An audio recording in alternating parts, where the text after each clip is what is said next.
현재 이 순간 조선민주주의 인민공화국 국가보위성이 필사적으로 추적하고 있는 4명의 인물이 존재합니다. 북한의 최고 과학 엘리트 가족이 깊은 밤중에 돌연히 자취를 감추었기 때문입니다. 최고 지도자 김정은에게서 극진한 예우를 받던 이들이 모든 것을 포기하고 망명을 감행했습니다. 과연 그들이 어떠한 진실을 접했기에 목숨을 담보로 한 결단을 내릴 수 있었을까요? 또한 어떻게 삼엄한 감시망을 뚫고 자유의 영역으로 진입할 수 있었을까요?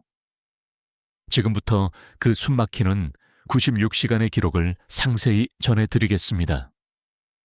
등장인물의 안전을 확보하기 위해 일부 정보가 각색되었음을 미리 알려드립니다. 저는 정하윤입니다.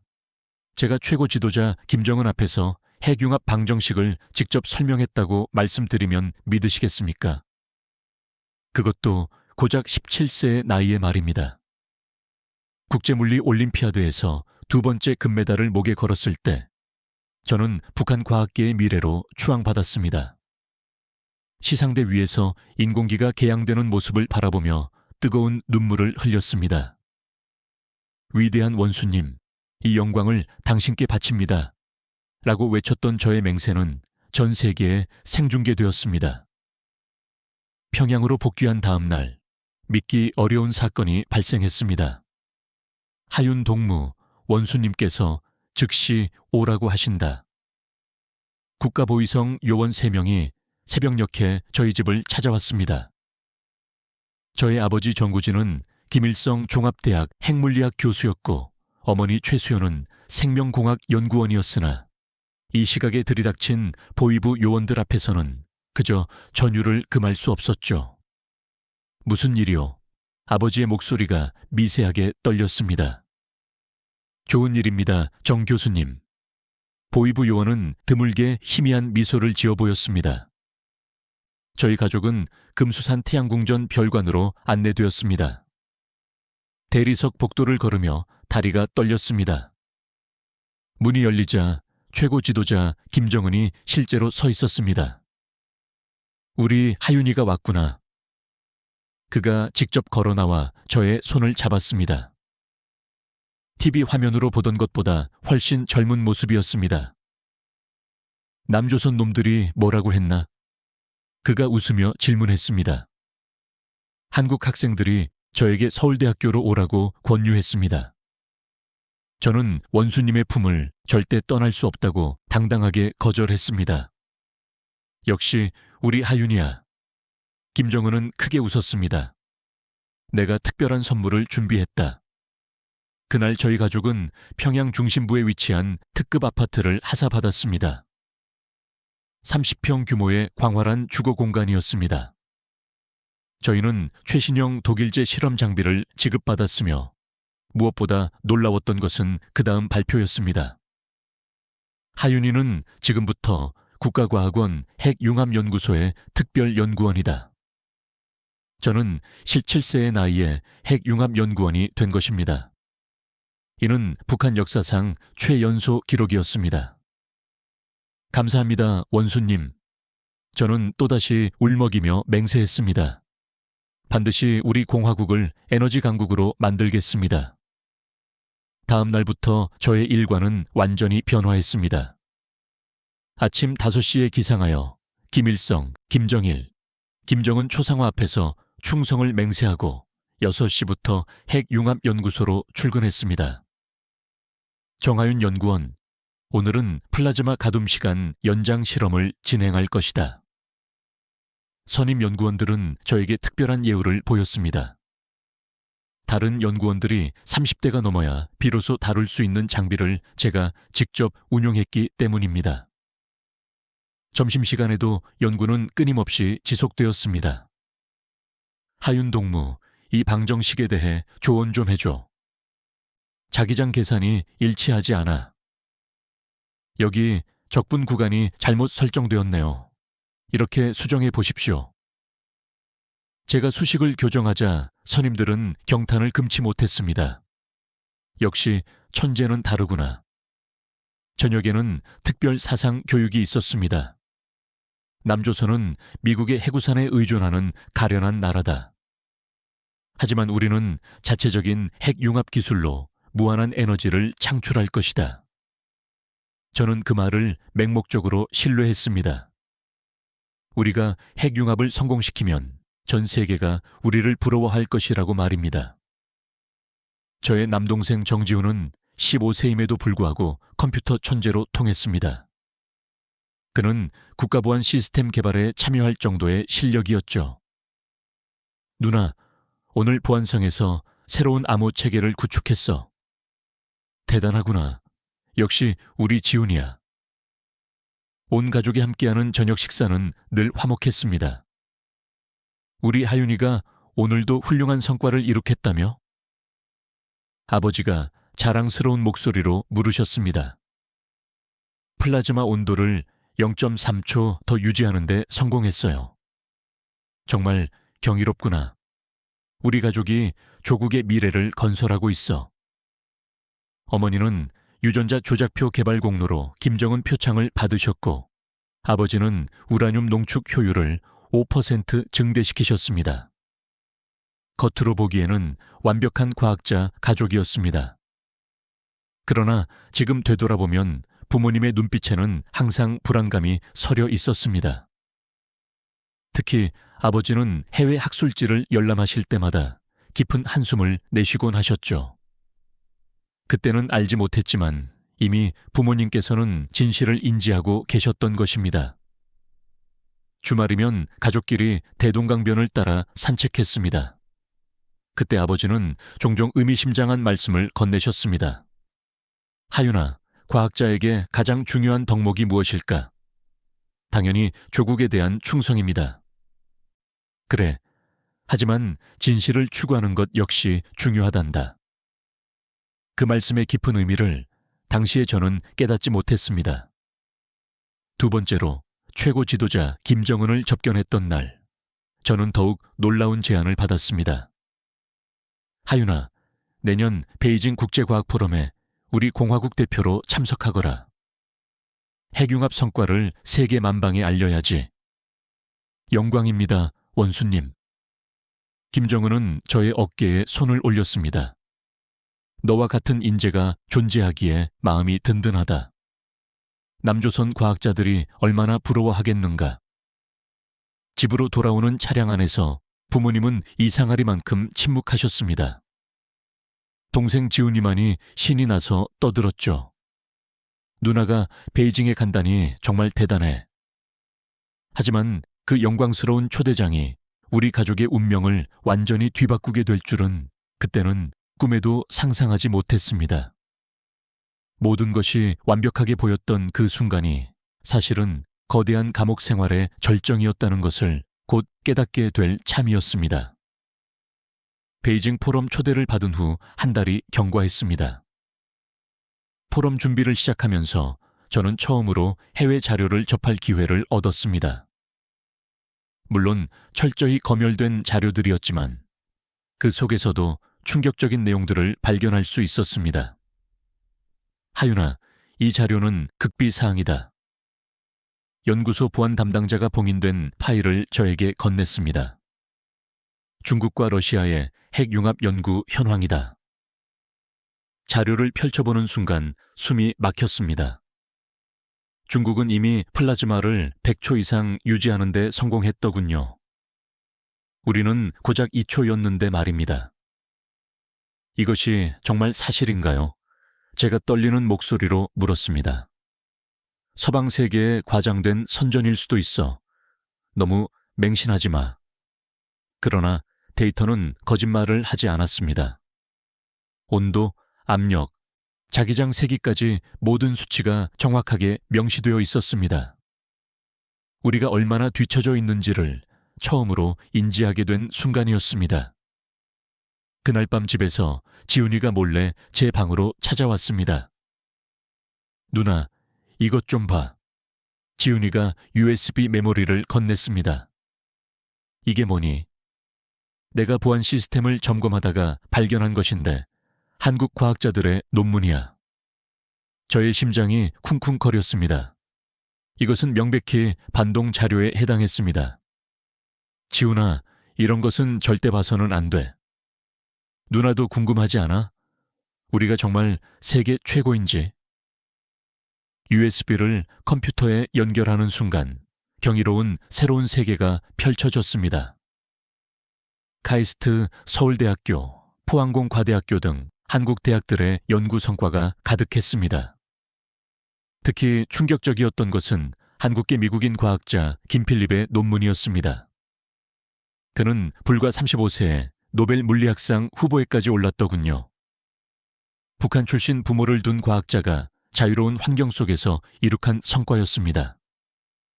누나, 여기를 주목해봐. 지훈이가 화면을 손가락으로 가리켰습니다. 한국은 대학생들도 자유롭게 연구하고 해외 학회에 참가한대. 그만해. 다 미제의 선전에 불과해. 하지만 제 목소리에는 확신이 없었습니다. 논문에 실린 실험, 데이터와 사진들은 조작이 매우 어려운 신뢰성 높은 자료들이었기 때문입니다. 다음 날 연구소에서 기이한 일이 발생했습니다. 선임 연구원 한 분이 갑작스레 사라진 것입니다. 박 연구원이 어디로 가셨습니까? 제가 질문했습니다. 지방연구소로 발령이 났다. 소장은 차가운 태도로 대답했습니다. 그러나 모두가 알고 있었습니다. 그가 해외 학술지를 비밀리에 더 구하려다가 발각되었다는 사실을 말입니다. 그날 저녁 특별 사상 검토 시간이 마련되었습니다. 최근 일부 연구원들 사이에서 사상 이완 현상이 포착됐다. 보위부 지도원이 엄숙하게 말했습니다. 해외 자료를 맹신하는 행위는 곧 반역이다. 모두가 숨죽인 채 긴장했습니다. 저 역시 가슴이 철렁했습니다. 전날 밤 보았던 USB가 머릿속에 떠올랐기 때문이죠. 집에 돌아와 급히 지훈이를 불렀습니다. 그 USB 당장 없애. 왜? 아직 다 못 봤는데. 박 연구원이 정치범 수용소로 끌려갔어. 우리도 매우 조심해야 해. 지훈이의 얼굴이 하얗게 질렸습니다. 하지만 그 녀석은 정말 대담했습니다. 누나, 그럼 더 봐야 하는 것 아니야. 진실을 알아야지. 무슨 소리니? 누나도 느꼈잖아. 뭔가 이상하다는 것을. 사실 지훈이의 말이 정확했습니다. 핵융합 연구를 지속할수록 의구심은 증폭되었습니다. 왜 우리는 국제학회에 참가할 수 없는지, 왜 해외 공동 연구는 금지되는지, 왜 모든 것이 늘 비밀에 둘러싸여 있어야 하는지. 일주일 후 아버지가 귀가하시면서 이상한 말씀을 하셨습니다. 하윤아, 베이징 포럼 준비는 순조롭게 진행되고 있니? 네, 아버지. 발표 자료는 거의 완성했습니다. 그래, 아버지가 잠시 주저하시더니 이내 말씀하셨습니다. 혹시라도 그곳에서 다른 나라 과학자들을 만나게 되면 그들의 말을 경청해 두렴. 무슨 말씀이세요? 단지 세상은 넓다는 것을 기억해라. 어머니가 아버지를 쏘아보셨습니다. 저는 부모님께서 무언가를 은폐하고 계시다는 것을 직감했습니다. 그날 밤 부모님 방에서 낮은 대화 소리가 새어나왔습니다. 너무 위험해요. 아이들이 눈치챌 거예요. 이미 하윤이는 의심을 품기 시작했어. 더는 속일 수 없어. 조금만 더 기다려요. 적당한 때가 오면. 대화 내용은 명확하게 들리지 않았지만 불안감은 걷잡을 수 없이 커져만 갔습니다. 다음 날 지훈이가 또 충격적인 정보를 들고 왔습니다. 누나, 내가 보안 시스템을 뚫어서 찾아낸 건데. 정지훈, 너 또 무슨 짓을 한 거야? 잠깐만 들어봐. 우리 집이 특별 감시 대상이래. 뭐라고? 지훈이가 화면을 보여주었습니다. 우리 가족 파일에는 빨간색으로 1급 감시라고 명시되어 있었습니다. 왜 우리가 감시 대상인 거지? 아빠가 해외 학회에 너무 자주 가셔서 그런 것 같아. 그제야 모든 퍼즐 조각이 맞춰지기 시작했습니다. 아버지의 깊은 한숨, 어머니의 불안한 눈빛, 그리고 집안의 감도는 미묘한 긴장감. 우리 가족은 이미 의심을 받고 있었던 것입니다. 누나, 우리 이제 어떻게 해야 해? 처음으로 강력한 두려움이 밀려왔습니다. 황금으로 만든 세상이 점점 좁아져 오는 것을 피부로 느꼈습니다. 하지만 이것이 단지 시작일 뿐이라는 것을 그때는 아직 알지 못했습니다. 베이징 포럼이 한 달 앞으로 다가온 어느 날, 연구소에서 귀가하던 저는 집 앞에서 이상한 광경을 목격했습니다. 검은색 차량 2대가 저희 아파트 앞에 정차해 있었고 국가보위성 요원들이 들락거리고 있었습니다. 가슴이 철렁 내려앉았습니다. 설마 지훈이가 해킹한 것이 발각된 것은 아닐까? 아니면 그 USB가? 떨리는 다리를 이끌고 집에 들어서니 뜻밖에도 부모님과 지훈이가 거실에 멀쩡히 앉아 있었습니다. 하지만 표정은 모두 경직되어 있었죠. 무슨 일이세요? 제가 조심스럽게 질문했습니다. 정기보안 점검이란다. 아버지가 대답하셨지만 손은 미세하게 떨리고 있었습니다. 보위부 요원들은 집안 구석구석을 뒤지고 있었습니다. 책장, 컴퓨터, 심지어 화장실까지 말입니다. 정 교수님, 대장으로 보이는 요원이 아버지께 다가왔습니다. 해외 학회 자료들을 잠시 확인해야겠습니다. 서재에 모두 있습니다. 모두 승인된 자료들입니다. 요원들이 서재로 들어갔고 우리는 숨조차 제대로 쉬지 못한 채 그 시간을 견뎌냈습니다. 지훈이가 제 손을 꽉 잡았습니다. 손바닥이 땀으로 축축했습니다. 30분가량 지났을까요? 요원 하나가 무언가를 들고 나왔습니다. 이것이 무엇입니까? 그가 USB 메모리를 들어 보였습니다. 저의 심장이 멎는 것만 같았습니다. 그것은 지훈이가 저에게 주었던 바로 그 USB였습니다. 분명 제 방 서랍 깊숙한 곳에 은닉해 두었는데 말입니다.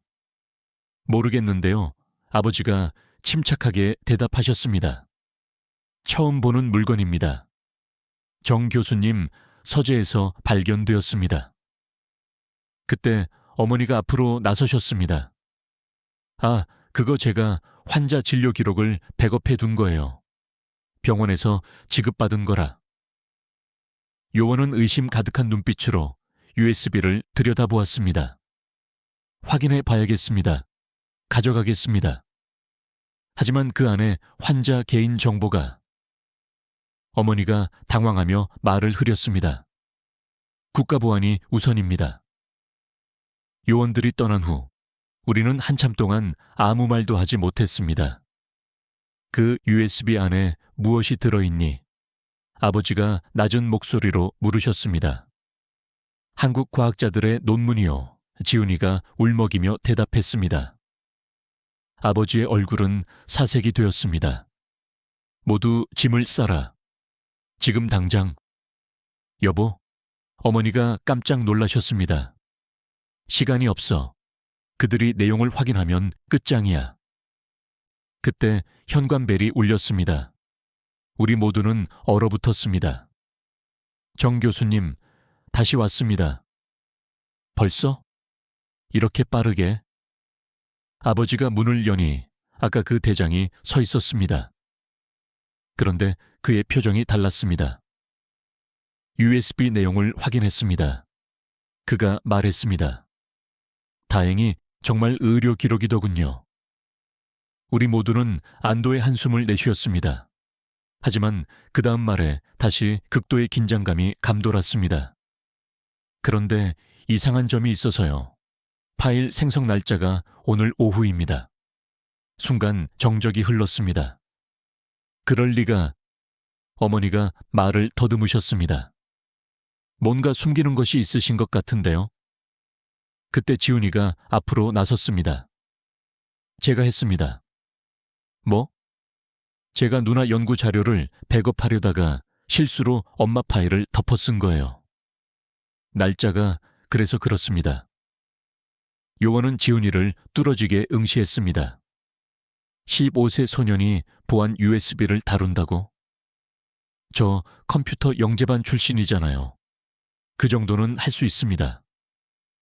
극도로 긴장된 순간이었지만 요원은 결국 고개를 끄덕였습니다. 앞으로 조심하십시오. 보안 규정 위반은 중대한 죄입니다. 요원이 떠난 후 아버지는 지훈이를 강하게 안아주셨습니다. 잘했다. 하지만 정말 위험한 순간이었어.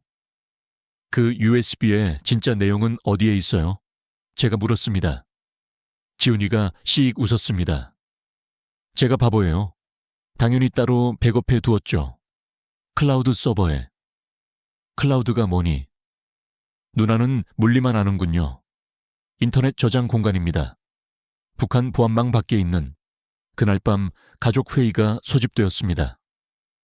아버지가 먼저 입을 여셨습니다. 더 이상 진실을 숨길 수 없을 것 같구나. 무슨 말씀이세요? 제가 물었습니다. 하윤아, 지훈아, 너희가 본 것이 맞다. 우리는 정말 뒤처져 있어. 아니, 거짓 속에 살고 있다는 것이 더 정확하겠지? 어머니가 눈물을 흘리셨습니다. 미안하다. 너희들을 이런 환경에서 키워서. 엄마, 무슨 소리예요? 아버지가 창밖을 응시하며 말씀하셨습니다. 내가 작년 모스크바 학회에 갔을 때 한국 과학자들을 만났다. 그들이 진행하는 연구를 보고 충격에 빠졌어. 우리보다 20년은 앞서 있더구나. 그럼 우리가 배운 것이 전부 거짓은 아니고요. 하지만 진실의 극히 일부일 뿐이지. 지훈이가 질문했습니다. 그럼 이제 어떻게 해야 해요? 아버지가 우리를 돌아보셨습니다. 베이징 포럼이 기회가 될 수도 있다. 하지만 그때 또다시 현관벨이 울렸습니다. 이번에는 인민 반장이었습니다. 정 교수님, 내일 아침 보이부에서 면담을 요청합니다. 무슨 일로? 베이징 포럼 참가 자격 재검토랍니다. 문이 닫힌 후 우리는 서로를 무언으로 바라봤습니다. 이제 시작이구나. 아버지가 중얼거리셨습니다. 그 말의 진정한 의미를 그때는 몰랐지만 우리 가족의 운명을 뒤바꿀 96시간이 곧 시작될 것이라는 것을 어렴풋이 예감하고 있었습니다. 다음 날 아침 아버지는 평소보다 일찍 집을 나서셨습니다. 보위부 면담이 예정된 날이었죠. 우리는 불안한 심정으로 아버지를 기다렸습니다. 엄마, 아빠, 괜찮으실까요? 지훈이가 염려 가득한 목소리로 물었습니다. 걱정 마. 아빠는 현명하신 분이야. 어머니가 대답하셨지만 손으로는 끊임없이 찻잔을 만지작거리고 계셨습니다. 전고가 되어서야 아버지가 귀가하셨습니다. 의외로 표정이 밝아 보이셨습니다. 베이징 포럼 참가 승인이 났다. 정말요? 제가 놀라서 반문했습니다. 그래, 오히려 가족 모두 동행하라고 하더구나. 하윤이의 연구 성과를 가족이 함께 축하해야 한다면서. 뭔가 석연치 않았습니다. 보위부가 이렇게 관대할 리 없었죠. 그날 저녁 아버지가 텔레비전 볼륨을 최대로 높이시고 우리를 가까이 부르셨습니다. 잘 들어라. 우리 집에는 최소 6개의 도청 장치가 설치되어 있다. 우리 모두는 숨이 멎었습니다. 어떻게 하세요? 지훈이가 속삭였습니다. 오늘 보위부에서 은밀히 알려주더구나. 우리를 시험하는 것이다. 아버지가 천장을 가리키며 계속 말씀하셨습니다. 거실, 침실, 전화기, 심지어 화장실에도 있을 것이다. 그러니 지금부터 우리는 완벽한 연극을 펼쳐야 해. 연극이요? 제가 되물었습니다. 그래, 겉으로는 충성스러운 과학자 가족, 속으로는 아버지가 말을 멈추시고 종이에 무언가를 급히 쓰셨습니다. 탈출을 준비하는 사람들. 우리는 그 글씨를 보고 얼어붙었습니다. 아버지가 재빨리 종이를 태우셨습니다. 앞으로 중요한 대화는 외부에서만 한다. 집안에서는 오직 충성스러운 대화만 나눠야 한다. 그때부터 우리 가족의 기막힌 이중 생활이 개시되었습니다. 아침이면 우리는 목청껏 외쳤습니다. 위대한 원수님, 오늘도 과학 연구에 매진하겠습니다. 엄마, 오늘 김정은 원수님 교실을 학습할 거예요. 도청 장치를 위한 완벽한 연기였습니다. 하지만 매일 저녁의 산책 시간은 달랐습니다. 다 대동강변을 걸으며 아버지가 실제 계획을 설명하셨습니다. 내가 5년 전부터 은밀히 준비한 것이 있다. 5년이나요? 어머니도 경악하셨습니다. 해외 학회에 참석할 때마다 조금씩 빼돌린 연구비가 있어 중국 은행에 2만 달러. 그 돈으로 무엇을 하실 건데요? 브로커와의 연락처도 확보했다. 베이징에서 움직일 것이다. 지훈이가 물었습니다. 그럼 다 같이 도망가는 거예요? 아니다. 그러면 즉시 발각돼. 각자 다른 경로로 이동해야 해. 계획은 정교하게 짜여 있었습니다. 너는 학회 도중 이탈. 부모님은 각각 다른 국경을 이용. 그리고 지훈이는 나는 평양에 남는다. 뭐라고요? 우리 모두 깜짝 놀랐습니다. 내가 여기서 시스템을 교란시켜야 너희가 안전하게 빠져나갈 수 있어. 안 돼요. 지훈이가 위험해요. 제가 강력히 반대했습니다. 괜찮아. 내가 만든 백두요, 백돌가 있어. 72시간은 버틸 수 있어. 집으로 돌아온 후 우리는 다시 연극을 시작했습니다. 하윤아, 베이징 발표 준비는 잘 되고 있니? 네, 아버지. 원수님께서 기뻐하실 만한 성과를 반드시 보여드릴게요. 이런 대화를 나누면서도 눈빛으로는 은밀한 신호를 주고받았죠. 며칠 후 어머니가 특별한 제안을 하셨습니다. 우리 가족 사진 찍으러 가지 않을래? 평양중앙사진관에서 가족 사진을 촬영했습니다. 이것이 마지막일 수도 있겠구나. 아버지가 나지막이 중얼거리셨습니다. 지훈이가 갑자기 말했습니다. 아니에요. 자유로운 곳에서 다시 찍을 거예요. 사진사가 셔터를 눌렀습니다. 4명의 미소 뒤에 감춰진 비밀을 아무도 알지 못했습니다. 그런데 일주일 후 충격적인 일이 벌어졌습니다.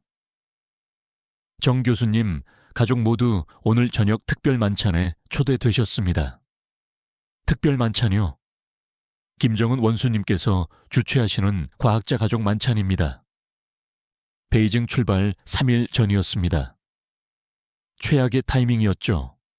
그날 저녁 우리는 도청 장치 앞에서 환호했습니다.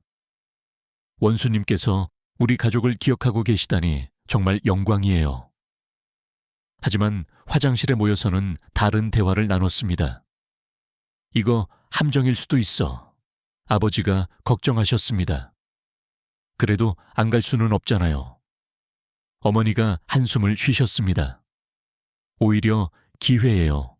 지훈이가 말했습니다. 완벽하게 충성스러운 모습을 보이면 의심을 피할 수 있어요. 운명의 만찬 날이 다가왔습니다. 우리는 가장 좋은 옷을 차려입고 금수산 태양궁전으로 향했습니다. 정 교수 가족이 왔구나. 김정은이 직접 우리를 맞았습니다. 하윤이가 또 큰 성과를 낸다며. 네, 원수님. 이번에는 플라즈마 제어 기술에서 획기적인 발전이 있었습니다. 제가 열정적으로 설명하는 동안 김정은은 만족스러운 미소를 지었습니다. 역시 내가 아끼는 가족이야. 베이징에서도 훌륭한 성과를 기대한다. 그가 지훈이를 보며 질문했습니다. 너는 해킹 천재라며? 아닙니다, 원수님. 그저 조국을 위해 열심히 학습하고 있을 뿐입니다. 겸손하구나. 마음에 들어. 만찬 내내 우리는 완벽하게 충성스러운 가족을 연기했습니다. 디저트가 나올 무렵 김정은이 의미심장한 발언을 했습니다. 해외에 나가면 유혹이 많을 거야. 하지만 우리 하윤이 가족은 결코 흔들리지 않겠지? 당연합니다, 원수님. 아버지가 단호하게 대답하셨습니다. 저희는 원수님의 은혜를 절대 잊지 않습니다. 만찬이 끝나고 집으로 돌아오는 차량 안. 우리는 모두 탈진한 상태였습니다. 3일 후면 베이징입니다. 그리고 그곳에서 우리 가족은 영원히 흩어질지도 모릅니다. 하지만 자유를 쟁취하기 위해서라면 그 어떤 위험도 감수할 준비가 되어 있었습니다. 베이징 출발 이틀 전, 저는 핵융합연구소에서 마지막 실험을 수행하고 있었습니다. 이번 실험에는 특별한 의미가 부여되어 있었죠. 제가 부재하더라도 후배들이 연구를 지속할 수 있도록 모든 데이터를 체계적으로 정리하고 있었기 때문입니다. 하윤동무, 플라즈마 온도가 1억 도를 초과했어. 조수가 흥분하여 소리쳤습니다. 이는 북한 역사상 최고 기록이었습니다. 진정해. 아직 유지 시간이 관건이야. 제가 침착하게 대답했지만 속으로는 씁쓸함을 느꼈습니다. 이 순간이 저의 마지막 실험이 될 것이라는 것을 아무도 몰랐으니까요. 그때 연구소 보안팀장이 들어왔습니다. 정하윤 연구원, 베이징 발표 자료 최종 검토를 실시해야 합니다. 네, 준비되었습니다. 회의실에서 저의 발표 자료를 꼼꼼하게 살폈습니다. 그들이 찾고 있는 것은 과학적인 오류가 아니라 사상적인 문제였습니다.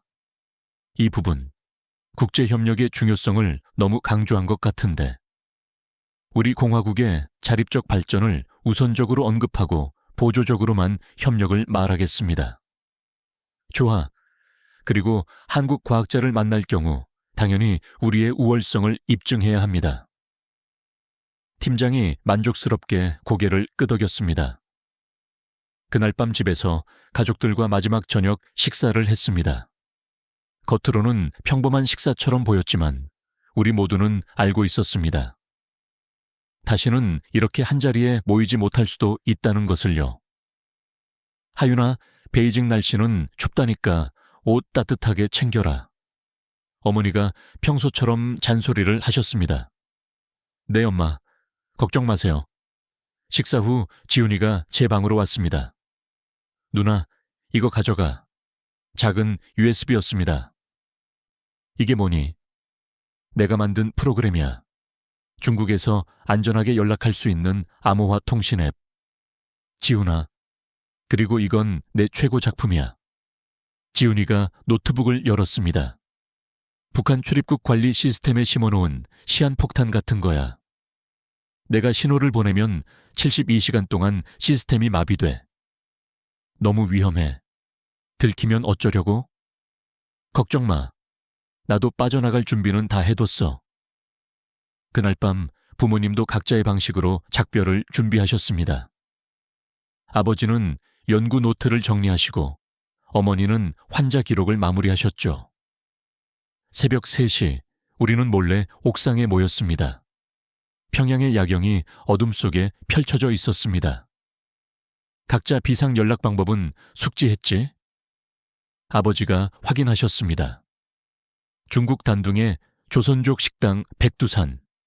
우리가 동시에 대답했습니다. 만약 한 명이라도 실패하면 다른 사람들은 계속 나아가야 해요. 어머니가 단호하게 말씀하셨습니다. 약속이야. 출발 당일 아침, 우리는 평소보다 더 큰 목소리로 충성을 맹세했습니다. 위대한 원수님, 베이징에서 조국의 위상을 드높이고 오겠습니다. 도청 장치를 향한 마지막 연기였습니다. 공항으로 향하는 도중 지훈이가 갑자기 배가 아프다고 호소했습니다. 병원에 가야겠어요. 지훈이가 신음했습니다. 출발 시간이 어머니가 걱정하셨습니다. 괜찮아요. 누나랑 아빠만 먼저 가세요. 우리는 다음 비행기로 갈게요. 계획대로였습니다. 우리는 일부러 팀을 나누어 출발하기로 했거든요. 공항에서 아버지와 저는 베이징행 비행기에 올랐습니다. 정 교수님, 따님과 함께 가시는군요. 보위부 감시원이 우리와 동행했습니다. 예상했던 일이었습니다. 내 딸아이가 긴장하는 것 같아서요. 비행기가 이륙하는 순간 창밖을 바라봤습니다. 점점 작아지는 평양을 보며 생각했습니다. 안녕, 감옥 같은 내 고향. 베이징 공항에 도착하자 북한 영사관 직원들이 마중 나와 있었습니다. 정 교수님, 호텔로 안내하겠습니다. 감사합니다. 하지만 제 머릿속에는 이미 탈출 시간표가 명확하게 그려져 있었습니다. 학회 이튿날 오후 3시. 그때가 기회였습니다. 호텔에 짐을 풀자마자 아버지와 함께 대회장을 미리 둘러보았습니다. 하윤아, 저기 비상구 위치를 봐두렴. 네, 아버지. 그런데 대회장 로비에서 뜻밖의 인물을 만났습니다. 정하윤 양, 돌아보니 작년 대회에서 만났던 한국 학생이었습니다. 카이스트 박사 과정의 김태영이었죠. 아, 안녕하세요. 올해도 발표하시나 봐요. 작년 발표 정말 인상적이었습니다. 감시원이 우리의 대화를 면밀히 주시하고 있었습니다. 조심해야 했죠. 네, 이번에는 더욱 발전된 연구를 준비했어요. 기대되네요. 그가 명함을 건넸습니다. 나중에 기회가 된다면 우리 연구실에 방문해 보시겠어요? 감사합니다만 저는 조국을 떠날 수 없습니다. 저는 일부러 큰 소리로 대답했습니다. 감시원이 만족스럽게 고개를 끄덕였습니다. 그날 밤 아버지와 저는 호텔 방에서 마지막 점검을 했습니다. 물론 텔레비전 볼륨은 최대로 높인 채로요. 내일 어머니와 지훈이가 도착하면 모레 계획대로 실행한다. 알겠어요, 아빠. 하지만 다음 날 충격적인 소식이 전달되었습니다. 정 교수님, 평양에서 연락이 왔습니다. 영사관 직원이 심각한 표정으로 찾아왔습니다. 따님의 동생이 갑자기 맹장 수술을 받아서 부인과 함께 올 수 없다고 합니다. 뭐라고요? 아버지가 놀라 벌떡 일어서셨습니다. 제 심장이 쿵 내려앉았습니다. 설마 계획이 발각된 것은 아니겠지? 수술은 잘 됐답니다. 회복되면 바로 오신다고. 아버지와 저는 눈빛을 교환했습니다. 이것이 지훈이의 신호일 수도 있었습니다. 아니면 정말 위급한 상황이거나. 그날 밤 저는 지훈이가 준 USB를 꺼냈습니다. 암호화 앱을 실행하니 메시지가 하나 도착해 있었습니다. 계획대로 설 12시간 시작. 지훈이었습니다. 그 녀석은 정말로 시스템에 손을 댄 것입니다. 이제 후퇴는 허용되지 않았습니다. 내일이 바로 우리 가족의 운명이 결정되는 날이었습니다. 학회 첫날 밤, 저는 환영 만찬에서 마지막 연기를 펼쳤습니다. 북한의 핵융합 기술이 이토록 발전했다니 놀랍습니다. 중국 과학자가 감탄사를 내뱉었습니다. 이것은 시작에 불과합니다. 위대한 김정은 원수님의 영도 아래 더 큰 발전을 이룰 것입니다. 하지만 속으로는 카운트다운을 세고 있었습니다. 24시간 후면 나는 자유다. 학회 이튿날 아침, 저는 평소보다 일찍 일어났습니다. 오늘이 바로 제 인생 최대의 발표이자 마지막 무대가 될 날이었습니다. 하윤아, 준비됐니? 아버지가 문을 두드리셨습니다. 네, 아버지. 하지만 우리 둘 다 알고 있었습니다. 오늘 준비한 것은 발표가 아니라 탈출이라는 것을요. 아침 식사를 하러 내려가니 감시 요원이 기다리고 있었습니다. 정 연구원, 오늘 발표 기대하고 있습니다. 조국의 명예가 걸린 일이니까요. 최선을 다하겠습니다. 대회장으로 향하는 택시 안에서 아버지가 제 손을 꽉 잡으셨습니다. 말없는 격려였습니다. 오전 10시, 드디어 저의 발표 시간이 되었습니다. 500명이 넘는 각국 과학자들 앞에 섰습니다. 안녕하십니까. 저는 조선민주주의 인민공화국 핵융합연구소 정하윤입니다. 발표를 시작하자 청중들이 집중하기 시작했습니다. 제가 준비한 내용은 실제로 획기적인 것이었습니다. 플라즈마 제어에 관한 새로운 수학적 모델이었죠.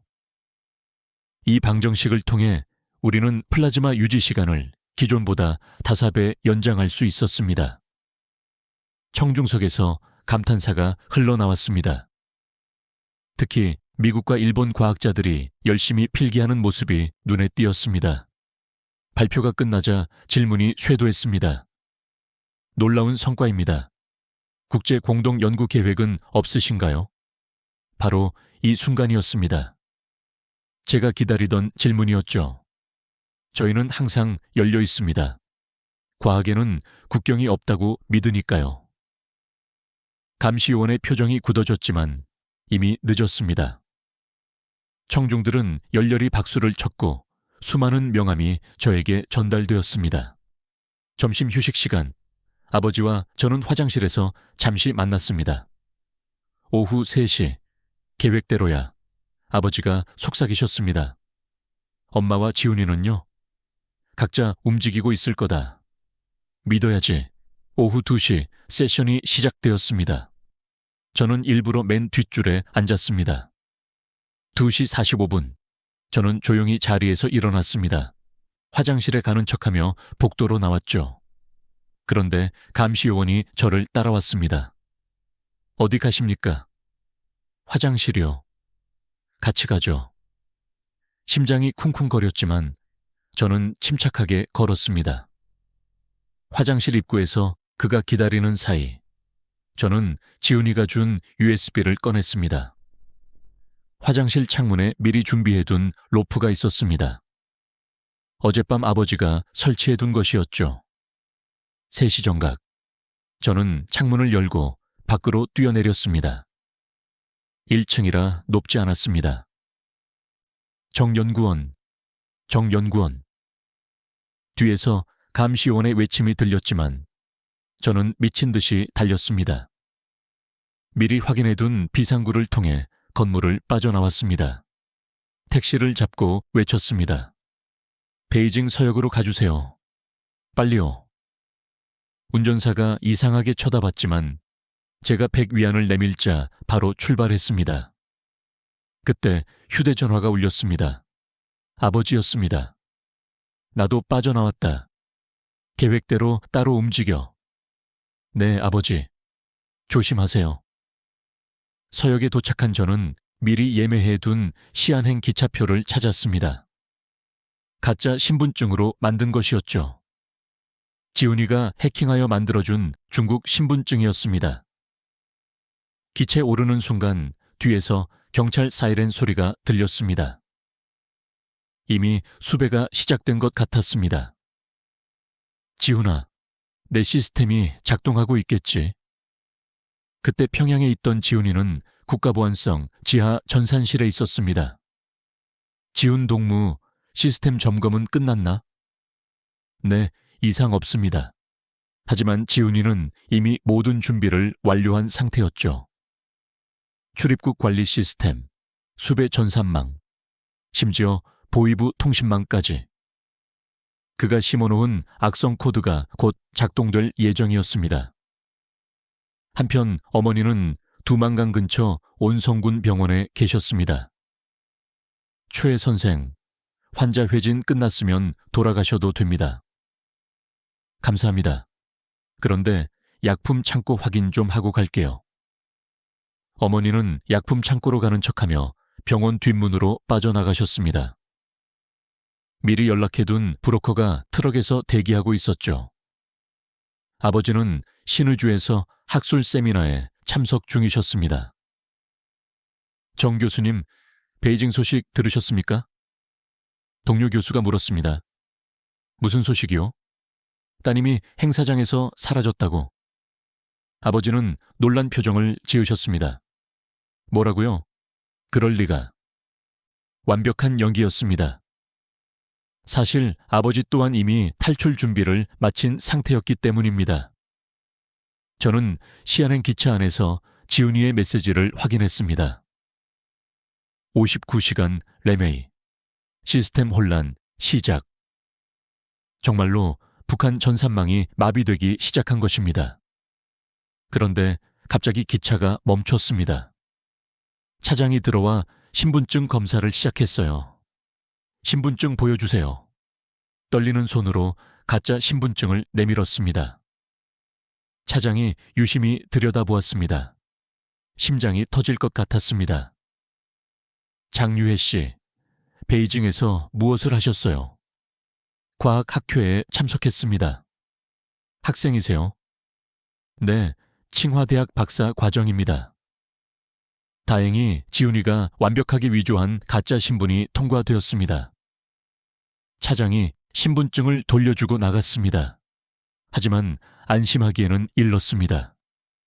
창밖을 보니 여기 공안들이 대기하고 있었습니다. 이제 시작이구나. 96시간의 카운트다운은 계속되고 있었습니다. 59시간 후면 지훈이의 프로그램이 종료되고 그때까지 우리 가족 모두가 안전한 장소에 도착해야 했습니다. 과연 우리는 성공할 수 있을까요? 기차는 다시 운행을 시작했고 저는 창밖의 중국 대륙을 바라봤습니다. 자유를 향한 긴 여정의 서막이었습니다. 시안에 도착한 저는 즉시 기차역을 빠져나왔습니다. 미리 예약해둔 작은 여관으로 향했죠. 가짜 신분증이 여전히 유효하기를 바라면서 말입니다. 여관방에 들어가자마자 노트북을 켰습니다. 지훈이가 만든 암호화 통신 앱에 접속했습니다. 누나, 무사해? 지훈이었습니다. 실시간으로 연결된 것입니다. 응. 시안 도착. 너는? 아직 평양. 지금 보안성 전산실. 시스템이 내 예상보다 빠르게 반응하고 있어. 무슨 말이야? 북한 당국이 누나 수배령을 내렸어. 중국 공안에도 협조 요청했고. 근데 내가 심은 바이러스가 작동해서 데이터가 계속 꼬이고 있어. 갑자기 화면에 복잡한 코드들이 나타났습니다. 이게 뭐야? 실시간 추적 현황이야. 빨간 점이 누나를 찾는 공안들이고 파란 점이 누나야. 화면을 보니 정말 공포스러웠습니다. 빨간 점들이 시안역 주변에 집결하고 있었기 때문입니다. 누나, 당장 그 여관에서 나와. 10분 안에 공안이 들이닥칠 거야. 서둘러 짐을 쌌습니다. 노트북과 여권, 현금만을 챙겨 뒷문으로 빠져나왔습니다. 어디로 가야 해? 잠깐. 경로 계산 중. 서쪽 버스 터미널로 가. 거기서 란저우행 버스를 타. 지훈이의 안내를 따라 움직였습니다. 택시를 이용하고 싶었지만 너무 위험했습니다. 대신 자전거를 빌려 탔죠. 그때 어머니로부터 메시지가 도착했습니다. 두만강 건넌다. 중국 쪽 브로커와 합류. 하윤아, 조심해라. 다행이었습니다. 어머니는 무사히 국경을 넘으신 것입니다. 하지만 아버지로부터는 소식이 없었습니다. 불안했지만 계속 움직여야 했습니다. 버스 터미널에 도착했을 때 지훈이가 급히 메시지를 보냈습니다. 누나, 큰일 났어. 중국 공안이 안면 인식 시스템을 가동했어. 마스크랑 선글라스 써. 급히 근처 가게에서 마스크와 모자를 구매했습니다. 그런데 버스표를 구매하려니 또 다른 문제가 발생했습니다. 신분증을 제시해야 했거든요. 지훈아, 가짜 신분증이 아직 유효할까? 잠깐, 확인해 볼게. 잠시 후 지훈이가 답했습니다. 안 돼. 이미 블랙리스트에 올랐어. 다른 방법을 찾아야 해. 그때 옆에서 할머니 한 분이 고생하는 모습이 보였습니다. 무거운 짐을 들고 계셨죠. 할머니, 제가 도와드릴게요. 아이고, 고맙네. 란저우까지 가는데 짐이 너무 무거워서 저는 기발한 아이디어를 떠올렸습니다. 할머니, 제가 짐도 들어드리고 버스표도 같이 사드릴게요. 제 것도 좀 부탁드려도 될까요? 신분증을 집에 놓고 와서요. 그래, 요즘 젊은이가 참 착하구나. 할머니 덕분에 저는 무사히 버스표를 살 수 있었습니다. 버스 안에서 지훈이가 또 연락을 해왔습니다. 누나, 내가 공안 시스템에 가짜 정보를 흘렸어. 누나가 반대 방향인 정저우로 갔다고. 정말? 어떻게? 누나 얼굴로 딥페이크 영상을 만들어서 정저우역 CCTV에 합성했어. 최소 3시간은 벌 수 있을 거야. 동생이 정말 천재적인 역량을 가졌다는 것을 새삼 깨달았습니다. 그때 아버지로부터 드디어 연락이 왔습니다. 압록강 건넌다. 단둥 향하는 중. 모두 계획대로다. 온 가족이 무사히 국경을 넘은 것입니다. 하지만 이제부터가 진정한 시작이었습니다. 지훈이가 걱정스러운 메시지를 보냈습니다. 누나, 나쁜 소식이야. 북한 해커팀이 내 코드를 분석하기 시작했어. 예상보다 빨라. 그럼 어떡해? 괜찮아. 내가 미끼 서버를 여러 개 구축해놨어. 그들이 가짜를 쫓는 동안 시간을 벌 수 있어. 하지만 지훈이의 목소리에도 긴장감이 역력했습니다. 그리고 누나, 48시간 후면 내 프로그램이 자동 종료돼. 그 전에 모두 안전한 곳에 도착해야 해. 버스가 란저우에 도착했을 때는 이미 야심한 밤이었습니다. 역 앞에서 지훈이의 다음 안내를 기다렸습니다. 누나, 란저우역 4번 출구 앞 카페로 가. 거기 우리 협조자가 있어. 협조자? 중국에 거주하는 탈북자야. 아빠가 미리 연락해뒀대. 카페에 들어가니 중년 여성이 저를 알아보고 다가왔습니다. 하윤 씨시죠? 기다리고 있었어요. 네, 감사합니다. 서두르세요. 제 차로 안전가옥까지 모셔다 드릴게요. 차를 타고 이동하는 중에도 계속 지훈이와 연락을 주고받았습니다. 누나, 지금 보이부가 혼란 상태야. 네트워크가 완전히 마비됐거든. 덕분에 엄마 아빠 추적도 제대로 못하고 있어. 너는 언제 나올 거니? 36시간 후. 마지막까지 시스템 교란을 지속해야 해. 그래야 너희가 안전하게 빠져나갈 수 있어. 눈물이 흘렀습니다. 15세의 동생이 가족의 안전을 위해 이토록 위험한 책임을 감수하고 있다니. 안전가옥에 도착했을 때 뜻밖의 사람들이 저를 기다리고 있었습니다. 하윤아, 어머니였습니다. 그리고 아버지도 계셨습니다. 엄마, 아빠. 우리는 서로를 부둥켜 안고 오열했습니다. 하지만 기쁨도 잠시, 지훈이가 없는 가족 상봉은 불완전했습니다. 지훈이는 반드시 데려올 거야. 아버지가 단호하게 말씀하셨습니다. 그때 노트북에서 경고음이 울렸습니다. 긴급. 북한 해커팀이 진짜 서버를 찾아냈어. 시스템 붕괴 시작. 24시간밖에 못 버틸 것 같아. 시간이 극도로 촉박해졌습니다. 지훈이를 구출하고 모두가 안전한 지역으로 이동하려면 24시간밖에 남지 않았습니다. 디지털 전쟁은 이제 최종 단계로 접어들고 있었습니다.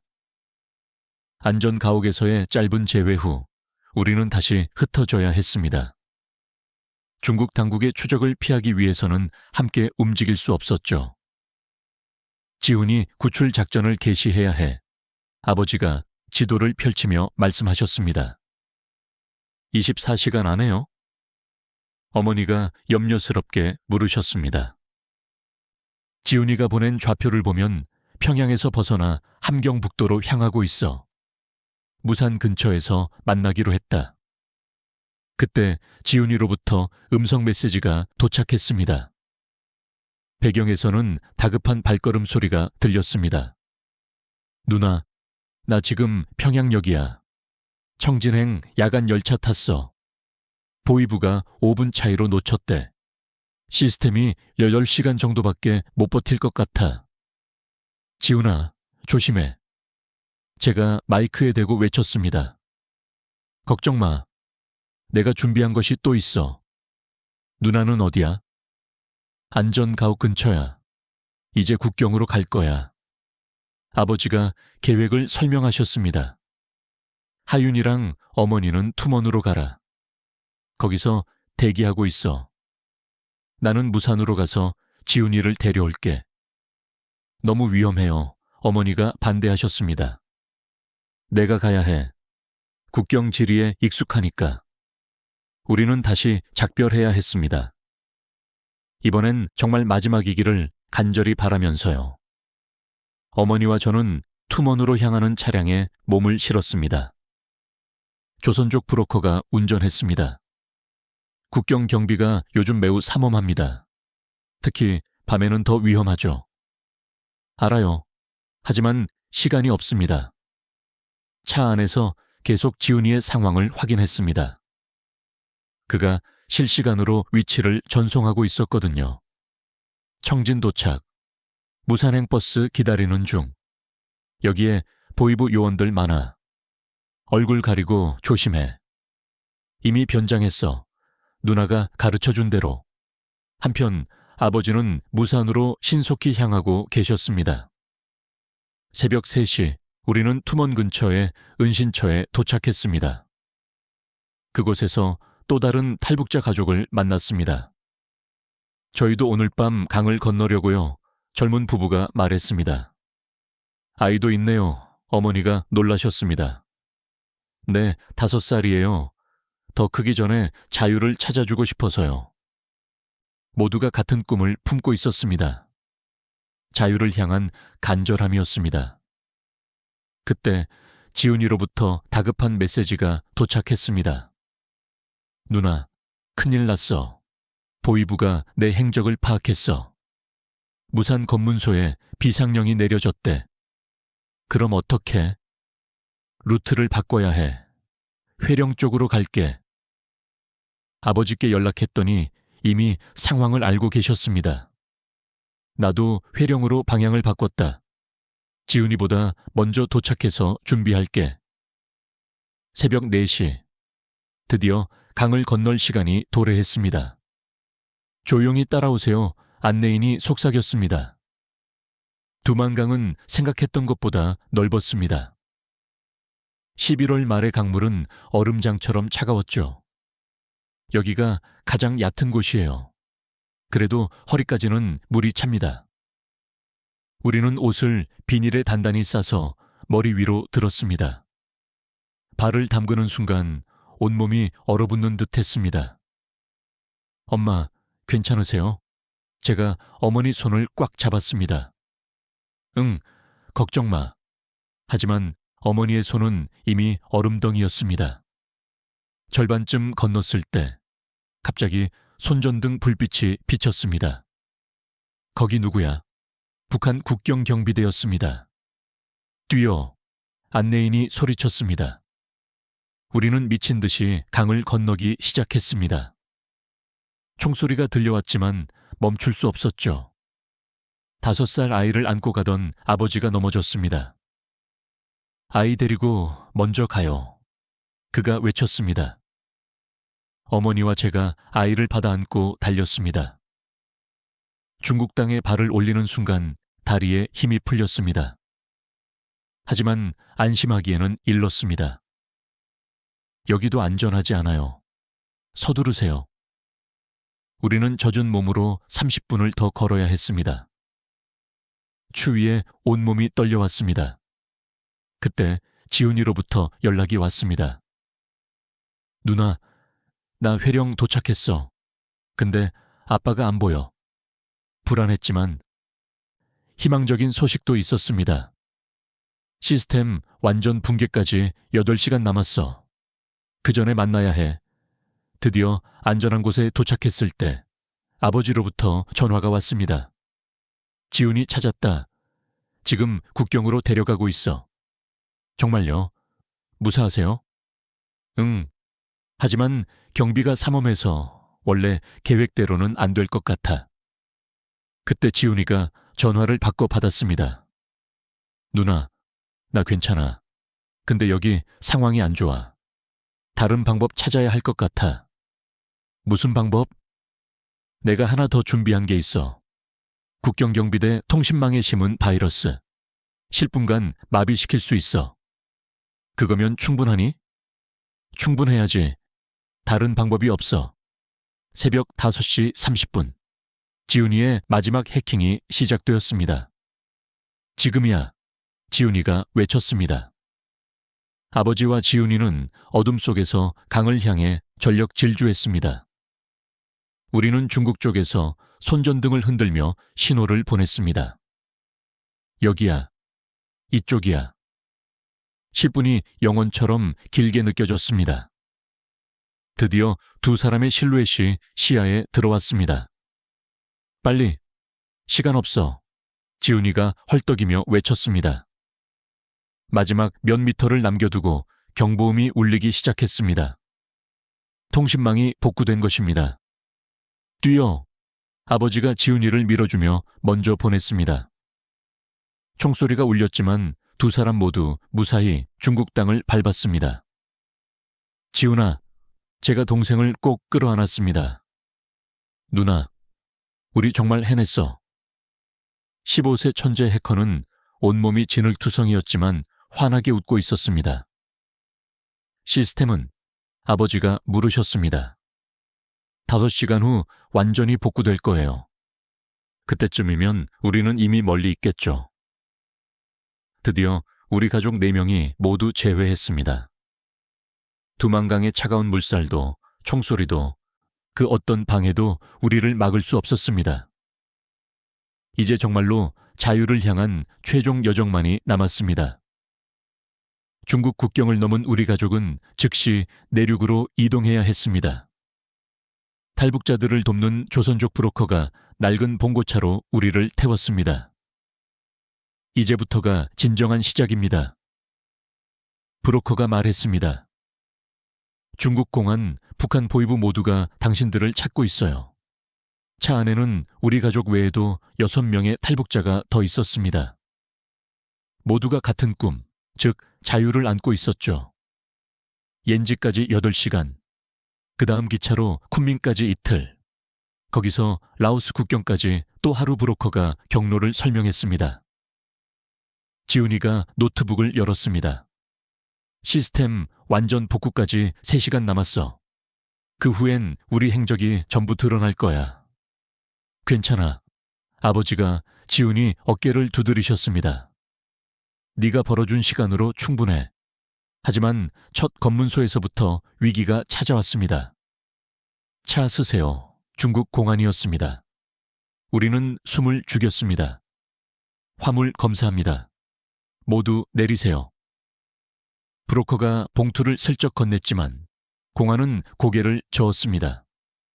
최근 탈북자가 많아서 상부 지시가 내려왔어요. 전원 신분 확인해야 합니다. 우리는 중국 동포로 위장하고 있었지만 말투나 행동에서 정체가 드러날 수 있었습니다. 그때 지훈이가 갑자기 쓰러졌습니다. 으악! 배가 아파. 지훈아! 어머니가 놀라서 달려갔습니다. 지훈이는 바닥에서 뒹굴며 신음했습니다. 연기인지 실제 상황인지 구분이 가지 않을 정도였습니다. 병원에 가야 해요. 제가 중국어로 외쳤습니다. 공안들이 당황했습니다. 맹장염 같아요. 빨리 안 가면 큰일 나요. 어머니가 의사 경험을 살려 진단하는 척했습니다. 그럼 빨리 가세요. 옌지 병원이 가깝습니다. 우리는 서둘러 차에 올랐고 검문소를 무사히 통과했습니다. 지훈아, 괜찮아? 헤헤, 연기 잘했죠? 정말 이 녀석은 컴퓨터만 잘하는 것이 아니었습니다. 옌지에 도착한 후 우리는 기차역으로 향했습니다. 하지만 역 앞에는 공안들이 가득했습니다. 신분증 검사가 강화됐어요. 브로커가 걱정스럽게 말했습니다. 다른 방법을 찾아야 합니다. 그때 아버지가 결단을 내리셨습니다. 흩어지자. 각자 다른 경로로 쿤밍에서 만나는 거야. 또 헤어져요. 제가 불안해했습니다. 이번이 마지막이야. 약속할게. 우리는 두 팀으로 나뉘었습니다. 부모님은 버스로, 지훈이와 저는 기차로 가기로 했죠. 쿤밍역 4번 출구. 모레 저녁 6시. 아버지가 약속 장소를 정했어요. 헤어지기 전 어머니가 우리를 꼭 안아주셨습니다. 조심해. 꼭 만나자. 지훈이와 저는 대학생 남매로 위장했습니다. 다행히 젊은 사람들은 검사가 덜 엄격했습니다. 36시간의 기차 여행이 시작되었습니다. 누나, 이제 진짜 안전한 걸까? 지훈이가 작은 소리로 물었습니다. 아직이야. 라오스 국경까지 가야 해. 기차 안에서도 몇 번의 검문이 있었지만 우리는 침착하게 위기를 넘겼습니다. 베이징 유학생이라고 거짓말했죠. 쿤밍에 도착했을 때 약속 장소에는 아무도 없었습니다. 혹시 지훈이가 불안해했습니다. 6시 10분, 20분, 30분. 시간이 경과할수록 불안감은 증폭되었습니다. 그때 멀리서 익숙한 두 사람이 걸어왔습니다. 엄마, 아빠. 우리는 또다시 감격스러운 재회의 포옹을 나누었습니다. 버스가 고장나서 늦었어. 걱정했지? 너무 무서웠어요. 이제 라오스 국경까지 마지막 구간만이 남았습니다. 새벽 4시, 우리는 다른 탈북자들과 함께 트럭에 올랐습니다. 국경까지 8시간입니다. 중간에 정글을 걸어야 해요. 정글 트레킹은 상상을 초월할 정도로 고단했습니다. 발밑 조심하세요. 뱀이 있을 수 있어요. 더위와 습기, 그리고 끝없는 상일. 누나, 나 못 걷겠어. 지훈이가 주저앉았습니다. 조금만 더 힘내. 거의 다 왔어. 우리는 서로를 부축하며 6시간을 걸었습니다. 드디어 안내인이 멈춰 섰습니다. 저기 보이는 강이 메콩강입니다. 저 너머가 라오스예요. 우리는 작은 보트에 나누어 탔습니다. 강을 건너는 20분 동안 아무도 입을 열지 않았습니다. 모두가 같은 생각을 공유하고 있었죠. 정말 끝났구나. 우리가 해냈구나. 라오스 땅에 발을 디딘 순간 어머니가 흐느끼셨습니다. 이제 정말 자유인 거지? 하지만 여정은 아직 종결되지 않았습니다. 라오스를 거쳐 태국까지 가야 했죠. 이틀 후 우리는 방콕의 대한민국 대사관 앞에 서 있었습니다. 탈북자입니다. 도와주세요. 경비원이 우리를 안으로 안내했습니다. 어서 오십시오. 이제 안전합니다. 삼철미르벨의 대장정이 마침내 끝난 순간이었습니다. 평양에서 시작하여 중국 대륙을 횡단하고 정글을 헤치고 강을 건너 드디어 자유의 문턱에 선 것입니다. 지훈아, 우리 정말 해냈다. 응, 누나. 이제 시작이야. 방콕 한국대사관에서 우리는 처음으로 안전하다는 느낌을 받았습니다. 영사관 직원이 따뜻하게 우리를 맞아주었습니다. 고생 많으셨습니다. 이제 걱정하지 마십시오. 하지만 절차는 복잡했습니다. 신원 확인, 서류 작성, 면담까지. 북한에서 어떤 직무를 수행하셨나요? 우리는 조심스럽게 대답했습니다. 핵융합연구원, 생명공학자, 핵물리학 교수입니다. 영사의 눈이 커졌습니다. 정말 귀한 분들이 오셨네요. 한국 정부에서 특별히 관심을 가질 것 같습니다.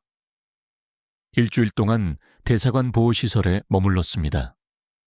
처음으로 마음 편히 잠들 수 있었죠. 누나, 김치찌개다. 지훈이가 감격해 했습니다. 북한 김치찌개랑 맛이 다르네. 응, 근데 이게 더 맛있어. 텔레비전에서는 한국 뉴스가 송출되었습니다. 자유로운 언론, 다양한 의견들. 그야말로 신세계였습니다. 그런데 넷째 날 예상치 못한 일이 발생했습니다. 정 선생님 가족이시죠? 한국에서 파견 나온 국가정보원 직원이었습니다. 북한이 국제 수배령을 내렸습니다. 핵심 기밀 유출 혐의로요. 우리가 뭘 유출했다는 겁니까? 아버지가 당황하셨습니다. 걱정 마세요. 한국 정부가 보호하겠습니다. 오히려 서둘러 한국으로 모시고 가려 합니다. 특별기가 준비되었습니다. 일반 탈북자들은 몇 달을 기다려야 하는데 우리는 일주일 만에 출국하게 된 것입니다. 왜 저희를 특별 대우하는 거죠? 제가 물었습니다. 솔직히 말씀드리면 여러분의 지식과 경험이 한국에 큰 도움이 될 것입니다. 특히 하윤 씨와 지훈 군은 비행기에 오르면서도 실감이 나지 않았습니다. 정말로 한국으로 가는 것인가? 승객 여러분, 4시간 후 인천국제공항에 도착합니다. 기내 방송을 듣는 순간 온 가족이 손을 맞잡았습니다. 드디어 어머니가 눈물을 흘리셨어요. 창밖으로 보이는 구름 위의 풍경이 꿈만 같았습니다. 그때 지훈이가 물었습니다. 누나, 한국에 가면 뭐부터 하고 싶어? 자유롭게 연구하고 싶어. 진짜 과학을 위한 연구. 나는 국을 가고 싶어. 하하, 넌 아직 고등학생이야. 천재는 예외래. 4시간이 순식간에 지나갔습니다. 잠시 후 착륙하겠습니다. 비행기가 고도를 낮추자 창밖으로 불빛이 보이기 시작했습니다. 저게 서울이야. 지훈이가 감탄했습니다. 끝없이 펼쳐진 불빛의 바다. 평양과는 비교할 수 없었습니다. 새벽 2시, 비행기가 인천공항에 착륙했습니다. 대한민국에 오신 것을 환영합니다. 승무원의 인사말에 또다시 눈물이 났습니다. 입국 심사대를 통과하는 순간이 가장 감격적이었습니다. 목적이 어떻게 되시죠? 탈북, 아니, 이제 한국 국민이 되었습니다. 직원이 미소 지으며 도장을 찍어주었습니다. 환영합니다. 공항 로비로 나오니 국정원 직원들이 기다리고 있었습니다. 특별 보호 대상이신 만큼 안전한 곳으로 모시겠습니다. 차량을 타고 서울로 향하면서 창밖을 구경했습니다. 건물들이 정말 높다. 지훈이가 연신 감탄했죠. 불빛이 왜 이렇게 많아? 24시간 돌아가는 도시라서 그래. 제가 설명했습니다. 하나원에 도착했을 때는 이미 아침이었습니다. 여기서 12주 동안 적응 교육을 받으실 거예요. 방을 배정받고 짐을 풀면서도 믿기지 않았습니다. 우리 정말 한국에 온 거 맞지? 어머니가 물으셨습니다. 네, 엄마. 이제 자유예요. 첫 일주일은 정신없이 흘러갔습니다. 민주주의, 자본주의, 한국 사회에 대한 이야기. 배워야 할 것이 너무 많았습니다. 투표를 자유롭게 한다고 아버지가 놀라셨습니다. 대통령을 욕해도 잡혀가지 않는다고 지훈이가 믿을 수 없어 했죠. 가장 충격적이었던 것은 인터넷이었습니다. 무엇이든 검색할 수 있어요. 제한이 없어요. 지훈이는 완전히 새로운 세계를 발견한 것 같았습니다. 누나, 유튜브에 물리학 강의가 수천 개야. 공짜로 볼 수 있어. 저도 놀라움을 금치 못했습니다. MIT, 스탠퍼드 대학교 강의를 그냥 볼 수 있다니. 이것이 진짜 세계구나. 2주째는 특별한 면담이 있었습니다. 정하윤 씨는 카이스트에서 관심을 보이고 있어요. 특별 편입을 제안했습니다. 정말요? 정지훈 군도 영재학교 입학시험을 볼 수 있습니다. 꿈만 같은 제안들이었습니다. 어느 날 교육장에서 다른 탈북자를 만났습니다. 어머, 하윤이 아냐? 놀랍게도 평양 영재원 선배였던 향란 언니였습니다. 언니? 언니도 오셨어요. 작년에 왔어. 너도 결국 왔구나. 우리는 서로를 부둥켜 안고 울었습니다. 그때 우리가 이럴 줄 알았을까? 자유가 이렇게 소중한 것인지를 왜 아무도 알려주지 않았을까? 교육이 끝날 무렵 우리 가족은 작은 아파트를 배정받았습니다. 우리 집이야. 지훈이가 신나서 뛰어다녔습니다. 초상화를 걸 필요도 없고 도청 장치도 없었습니다. 그날 밤 우리는 치킨을 주문해 먹으며 축하했습니다. 자유 대한민국, 건배. 우리 가족의 새로운 출발을 위해 창밖으로 보이는 서울의 야경이 눈부셨습니다. 우리는 정말로 해냈습니다. 그 모든 위험과 고난을 극복하고 자유를 쟁취했죠. 이제 진정한 인생이 시작되는 것입니다. 하나원 수료 후 우리 가족은 서울 노원구의 작은 아파트에 입주했습니다. 20평 남짓한 공간이었지만 우리만의 자유로운 공간이라는 점이 중요했습니다. 이제부터 여기가 우리 집이야. 아버지가 현관문에 열쇠를 꽂으며 말씀하셨습니다. 와, 따뜻한 물이 24시간 나와. 지훈이가 수도꼭지를 틀며 감탄했습니다. 첫 주말, 우리는 대형마트에 장을 보러 갔습니다. 이것이 모두 우리가 먹을 수 있는 것들이에요. 어머니가 믿을 수 없다는 표정으로 과일 코너를 보셨습니다. 바나나, 오렌지, 망고. 북한에서는 최고 간부들만이 누릴 수 있던 과일들이 즐비했습니다. 원하는 것은 무엇이든 구매해도 되나요? 제가 물었습니다. 돈만 있다면 뭐든지 살 수 있습니다. 직원이 웃으며 대답했죠. 계산대에서 카드로 결제하는 것도 신기했습니다. 현금 없이도 물건을 살 수 있다니. 집으로 돌아와 저녁을 준비하면서 어머니가 갑자기 눈물을 흘리셨습니다. 왜 그러세요, 엄마? 너무 행복해서 이런 평범한 일상이 꿈만 같아. 월요일, 저는 카이스트 면접을 보러 갔습니다. 정하윤 씨, 북한에서의 연구 경험을 이야기해 주세요.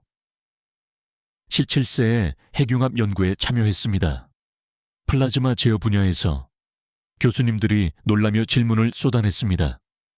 그 나이에 그런 연구를. 놀랍군요. 하지만 제약이 많았습니다. 이제는 자유롭게 연구하고 싶습니다. 일주일 후 합격 통지서를 받았습니다. 누나, 합격이래.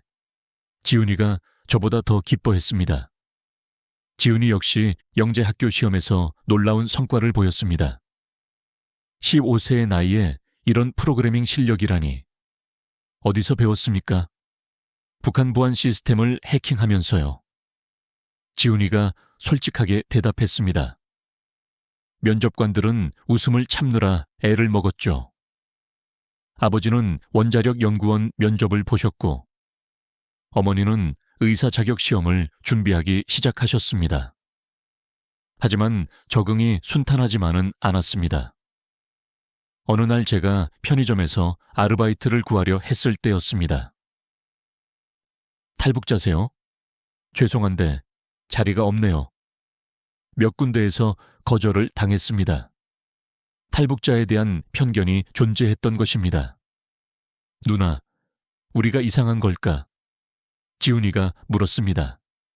아니야. 시간이 지나면 나아질 거야. 학교 생활도 처음에는 어려웠습니다. 너 북한에서 왔다며? 진짜 김정은 봤어? 거기선 정말 쥐를 먹어. 호기심 어린 질문들이 때로는 상처가 되었습니다. 하지만 점차 진심으로 대해주는 친구들을 만났습니다. 하윤아, 너 정말 대단하다. 그런 곳에서 탈출하다니. 같이 공부하자. 내가 모르는 거 알려줄게. 지훈이는 학교에서 스타가 되었습니다. 야, 정지훈이 또 전국 해킹대회 1등 했대. 천재 아니야? 구글 코리아에서 스카우트 제의도 왔다던데. 하지만 가장 힘든 것은 북에 남아있는 사람들에 대한 그리움이었습니다. 향란이는 어떻게 지낼까? 제가 한숨 쉬었습니다. 연구소 동료들도 아버지가 말을 잊지 못하셨죠. 그래도 우리는 매일 감사하는 마음으로 살았습니다. 주말마다 새로운 곳을 탐험했습니다. 와, 남산타워다. 한강이 이렇게 아름다운 곳이었어. 처음 본 바다에서 지훈이는 감격했습니다. 누나, 바다가 진짜 끝이 없어. 이제 우리도 끝없이 나아갈 수 있어. 6개월이 지났을 때 작은 기적이 일어났습니다. 하윤아, 내 연구 논문이 국제학회에 채택됐어. 카이스트 지도 교수님이 알려주셨죠. 정말요? 제가요? 네가 제안한 플라즈마 제어 모델이 혁신적이래. 북한에서는 꿈도 꾸지 못했던 일이었습니다. 가족 모두가 새로운 삶에 적응해 가고 있었습니다. 아버지는 연구원에서 인정을 받기 시작했고 어머니는 의사시험에 합격하셨습니다. 엄마가 다시 의사가 됐어. 우리 모두 축하했습니다. 어느 날 저녁 가족이 모여 앉았습니다. 1년 전 이맘때를 기억하니? 아버지가 물으셨습니다. 두만강을 건너던 그 추운 밤. 어머니가 회상하셨습니다. 그때는 정말 막막했는데 제가 덧붙였습니다. 근데 해냈잖아. 지훈이가 환하게 웃었습니다. 창밖으로 서울의 야경이 찬란하게 반짝였습니다. 우리에게는 이제 무한한 가능성이 열려 있었습니다. 자유롭게 꿈꾸고 도전하고 설령 실패해도 다시 일어설 수 있는 세상. 이것이 바로 우리가 목숨을 걸고 찾아낸 자유였습니다. 탈북 1년이 경과했습니다. 저는 카이스트에서 핵융합 연구를 지속하고 있었고 제가 북한에서 연구하던 플라즈마 제어 이론이 국제적으로 주목받기 시작했습니다. 하윤 씨, 곧 개최될 국제학회에서 발표 요청이 왔어요. 지도 교수님이 알려주셨습니다. 정말요? 제가 발표를요? 네, 논문이 큰 관심을 받고 있어요. 자신감을 가지세요. 북한에서는 상상조차 할 수 없었던 기회였습니다. 지훈이는 고등학교 2학년임에도 불구하고 이미 실리콘밸리의 주목을 받고 있었습니다. 누나, 나 스타트업 인턴십 제의 받았어. 뭐? 고등학생인데? 프로그래밍 실력만 보고 뽑는데 방학 때 할 거야. 아버지는 한국원자력연구원에서 중요한 프로젝트를 담당하게 되셨습니다. 북한 핵시설에 대한 나의 지식이 평화적인 목적으로 사용되게 됐어. 어머니는 탈북민 의료지원센터를 개원할 준비를 하고 계셨습니다. 우리처럼 온 사람들을 돕고 싶어. 우리 가족은 각자의 방식으로 한국 사회에 기여하고 있었습니다. 그러던 어느 날 뜻밖의 연락을 받았습니다. 하윤아, 나 향란이야. 언니? 언니도 나오셨어요? 평양영재원 동기였던 향란 언니가 6개월 전에 탈북했다는 것입니다. 너희 가족 소식을 듣고 용기를 냈어. 고마워. 우리는 서울에서 재회했습니다. 자유가 이렇게 좋은 줄 알았으면 더 일찍 나올걸. 그러게요. 왜 그렇게 세뇌당하고 살았을까요? 한편 국제학회 발표를 준비하면서 특별한 만남이 있었습니다. 혹시 정 연구원님이신가요? 학회 준비 모임에서 한 교수님이 다가오셨습니다. 네, 맞습니다. 2023년 베이징 학회에서 배웠던 김태영입니다. 지금은 교수가 됐어요. 베이징에서 저에게 명함을 건네던 그 한국 학생이었습니다. 그때는 상황이 죄송했어요. 이해합니다. 대단한 용기를 내셨네요. 이제 같은 하늘 아래에서 연구할 수 있어서 기쁩니다. 우리는 이제 국경 없이 자유롭게 연구 이야기를 나눌 수 있었습니다. 가장 보람 있었던 일은 다른 탈북 청소년들을 지원하는 일이었습니다. 선생님도 북에서 오셨어요? 한 학생이 물었습니다. 응, 나도 너처럼 왔어. 공부가 너무 어려워요. 따라갈 수가 없어요. 괜찮아. 나도 처음엔 그랬어. 같이 해보자. 매주 토요일 탈북 청소년 학습 멘토링을 진행했습니다. 지훈이도 컴퓨터 교실을 열었습니다. 형, 이거 진짜 내가 만들 수 있어. 당연하지. 나도 북한에서 독학했어. 시간이 지나면서 우리 이야기가 세상에 알려지기 시작했습니다. 한 방송국에서 다큐멘터리를 제작하고 싶다고 연락이 왔죠. 과학자 가족의 탈북기. 많은 사람들에게 희망을 줄 것 같아요. 고민 끝에 출연을 결정했습니다. 북한에도 꿈을 가진 젊은이들이 많아요. 그들에게 희망을 주고 싶어요. 방송 후 반응은 폭발적이었습니다. 정하윤 씨 가족 이야기에 깊이 감동받았습니다. 자유의 소중함을 다시금 깨달았어요. 그리고 놀랍게도 해외에서도 연락이 왔습니다. 자유를 찾은 과학자들의 이야기를 더 많은 사람들에게 알리고 싶습니다. 우리의 이야기가 세계적으로 확산되기 시작한 것입니다. 최근 지훈이가 중대한 결정을 발표했습니다. 누나, 나 대학에 진학하면서 동시에 스타트업을 시작하려고. 뭐? 그게 가능하니? 탈북민들을 위한 IT 교육 플랫폼이야. 내가 받은 도움을 사회에 환원하고 싶어. 17세 지훈이는 벌써 사회적 기업가를 꿈꾸고 있었습니다. 이제 우리 가족은 완전히 한국 사회의 일원이 되었습니다. 저는 박사과정 준비를 하며 한국 핵융합 연구에 기여하고자 노력하고 있고, 지훈이는 최연소 기업가를 꿈꾸며 도전하고 있습니다. 아버지는 평화적 에너지 연구에 매진하시고 어머니의 병원은 곧 개원할 예정이죠. 하지만 우리는 잊지 않습니다. 아직도 그곳에 남아있는 사람들을, 자유를 염원하지만 떠나지 못하는 수많은 이들을 말입니다. 언젠가 그들도 이 자유를 누릴 수 있기를, 그날을 위해 우리는 오늘도 최선을 다해 살아가고 있습니다. 자유 대한민국에서 진정한 우리의 삶을 살아가면서. 지금까지 북한 최고 과학자 가족의 기적과도 같은 탈북 이야기를 들려드렸습니다. 17세 물리 천재 정하윤과 15세 해커 정지훈, 그리고 그들의 부모님 정구진, 최수연이 목숨을 걸고 찾아낸 자유. 96시간의 치밀한 디지털 추격전 끝에 그들은 새로운 삶을 시작할 수 있었습니다. 이 이야기가 던지는 메시지는 명확합니다.